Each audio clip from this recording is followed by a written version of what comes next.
Сәлем балалар, қал жағдайларыңыз қалай? People's Book'тың 52-ші бетіндегі тапсырмаларды орындайтын боламыз. Exercise 1. Listen, look, say. Тыңдаймыз, қараймыз және айтамыз.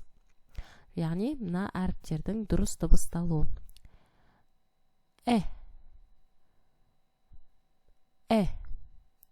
Екі, р, үш, д, төрт, п, бес, н. Келесі екінші жаттығу. Listen and circle. Тыңдаймыз және дұрыс әріпті дөңгелектеп белгілейміз. Яғни, мына үш әріптен біреуін оқиды, соны белгілеуіміз керек. Біріншісінде п әріпін оқиды. Екіншісінде д әріпін оқиды. Үшіншісінде н әріпін оқиды.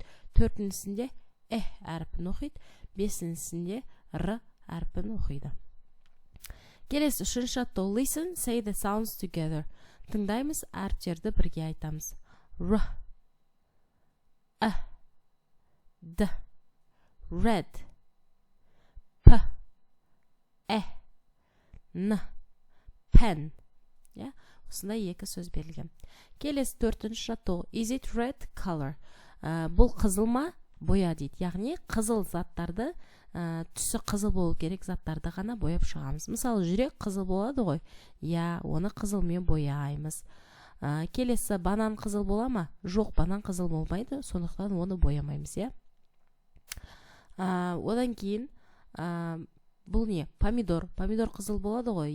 Болады, сондықтан оны бояймыз. Келесі бағдаршамның мына несі бөлігі бұл қызыл болады, сондықтан мұнда бояймыз. Келесі күн. Күн қандай түсте қызыл бола ма? Жоқ, қызыл болмайды. Сондықтан оны қызыл түске боямаймыз.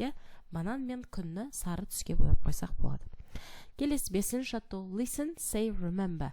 Тыңдаймыз, айтамыз және жаттап аламыз. Мына сөздердің айтылуы. It, is,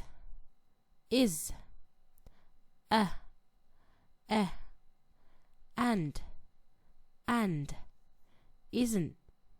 isn't. Осымен бұл беттің барлық тапсырмаларын орындадық. Сау болыңыздар.